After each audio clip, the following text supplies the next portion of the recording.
talking about press freedom in Macedonia and coming from a organization working globally as Reporters Without Borders does, and we have a kind of broader global picture, and I have to admit I only remember a few countries which so dramatically dropped down in our index in such a fast time. Кога говорам за слобода на печатот во Македонија и кога доаѓам од глобална организација која има една поширока глобална слика, јас можам да се присетам само на многу малку земји кои толку драстично паднале со нивниот индекс, во нашиот индекс. And from our view, this reflects that although Macedonia has been tackling some reforms designed to put it on the road to membership, EU membership, the democratic window dressing is not enough to hide the many freedom of information violations unfortunately taking place here in Macedonia. Ова се покажа и се рефлектира, иако Македонија се обидува да допре некои реформи кои се дизајнирани да не доведат на патот кон членството во Европска унија, демократската слика што се дава како прозорец не е доволна за да покрие многу слободи на нарушување на слободи на информираност и кои на жалост се одвиваат во Македонија. I don't have to elaborate extensively on the cases of Tomislav Kežarovski and Zoran Bozinovski, both cases of all of you know very good. And Kežarovski and Bozinovski are sad symbols and even internationally perceived sad symbols for those severe violations of freedom of information and press freedom here in Macedonia. Не мора сега многу широко да елаборирам за случаите на Томислав Кежаровски и Зоран Божиновски. За двата случаи многу добро сте информирани вие и за жал и ние во странство. Кежаровски и Божиновски се многу тажни символи за овие тешки прекршувања. And knowing that Kežarovski's appeal is due to be heard only next week on October 24th, we, as Reporters Without Borders, keep on demanding his immediate and unconditional release from his house arrest.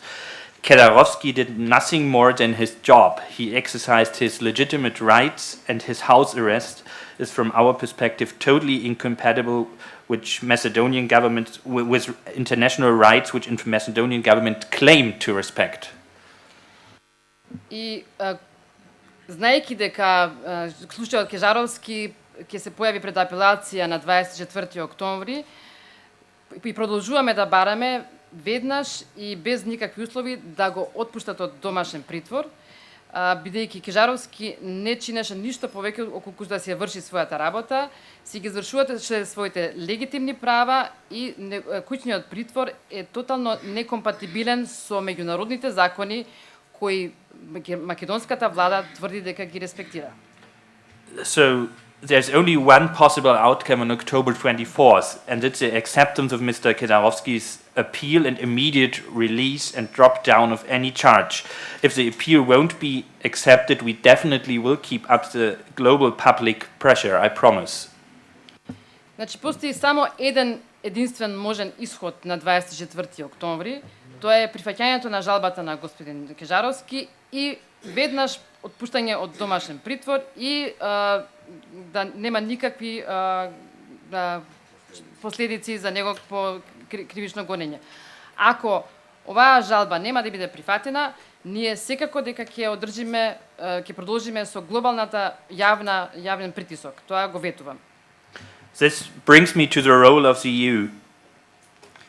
Ова ме доведува до улогата на Европска унија. I'm very happy that the European Union, in its recently, on October 8th, if I'm right, published progress report, seemed to have at least learned some lessons from former enlargement rounds. I talk about Bulgaria, Romania, when press freedom and progress reports weren't such a big issue as in the recent report on Macedonia. Многу сум среќен дека Европска унија во сега скоро објавениот извештај за напредок на 8 октомври го објавија, се чини дека научиле барем малку некои лекции од претходните рунди на проширувања, тука мислам на Бугарија и на Романија, во однос на слобода на печатот на медиумите, во во кои случаи во извештаите за напредок не се обрнуваше толку внимание во однос на тие две држави. I'm very happy that in the chapter on fundamental rights, the report took up some of our Reporters Without Borders major concerns in press freedom situation in Macedonia, claimed by us regularly in the past. Јас сум среќен што во подглавието фундаментални права во извештајот се превземени некои од нашите грижи кои се наведени како Репортери без граници во врска со слободата на медиумите во Македонија. The progress report criticizes the widespread use of defamation actions as a continuing threat on the freedom of expression, and I know from my conversations and our organizational observations that this exerts pressure on independent journalists. Значи, извештајот за напредок критизира многу широката употреба на клевета и навреда, нели тие активности, како натамошна закана за слободата на изразување. И знам од моите разговори и од нашите наблюдувања дека ова го надминува практично надминува притисокот на независни новинари со тоа што они биват заплашувани да се вршат работата. Even if Macedonia is not alone in misusing those defamation laws, we as a global press freedom organization, unfortunately we observe that this use of defamation laws against journalists is really a global trend. And so Macedonia is part of a global trend. Иако Македонија не е сама во таа злоупотреба на овие закони, за жал и ние констатираме дека тоа е еден глобален тренд и Македонија е за жал дел од тој глобален тренд. And luckily the progress report even mentions the lack of transparency in the public advertising market as a threat to media freedom in Macedonia, which I really want to highlight very much. And finally, it mentions the crucial importance of investigative journalism in exposing corruption and organized crime here in Macedonia.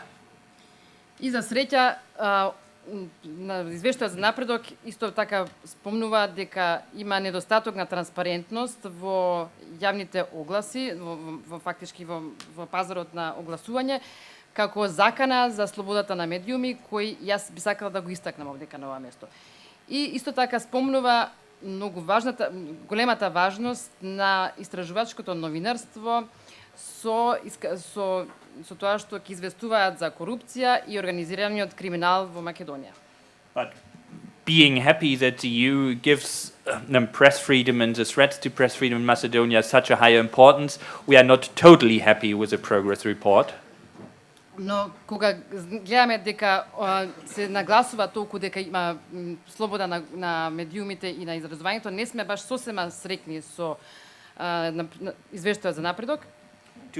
To exert an even stronger pressure, we strongly, as Reporters Without Borders, urge the European Union to mention in upcoming progress reports names of journalists under threat, such as Tomislav Kedarovsky, and cases of media under threat, such as Focus, which is forced, as all of you know, to pay a fine just because doing their job.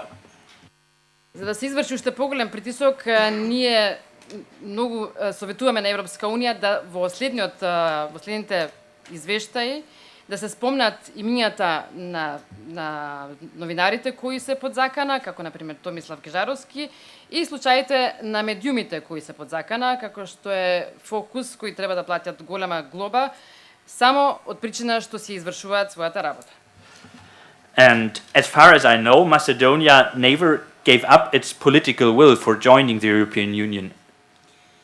И колку што ми е познато, колку што знам, Македонија никогаш не се откажала од политичката желба да пристапи во Европска унија.